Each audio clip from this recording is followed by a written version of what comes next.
സർവശക്തനായ അല്ലാഹുവിന്റെ ഖുദ്റത്ത് കൂടാതെ ഇവിടെ അനങ്ങാനും മടങ്ങാനും സാധ്യമല്ല.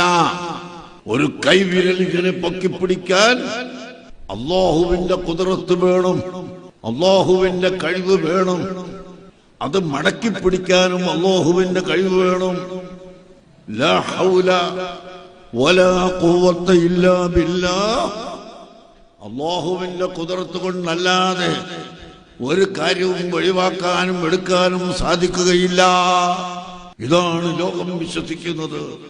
എത്രത്തോളം മക്ക മുശ്രിക്കുകളും മറ്റനേകം മുശ്രിക്കുകളും അല്ലാഹുവിനെ പറ്റി തെറ്റായ നിലക്ക് വിശ്വസിച്ചുകൊണ്ട് അല്ലാഹുവിനെ സംബന്ധിച്ച് ശരിയായ നിലക്ക് മനസ്സിലാക്കാതെ അല്ലാഹു ഉണ്ടെന്ന് പറയാറുണ്ടായിരുന്നു. وَلَئِنْ سَأَلْتَهُمْ مَنْ خَلَقَ السَّمَاوَاتِ وَالْأَرْضَ لَيَقُولُنَّ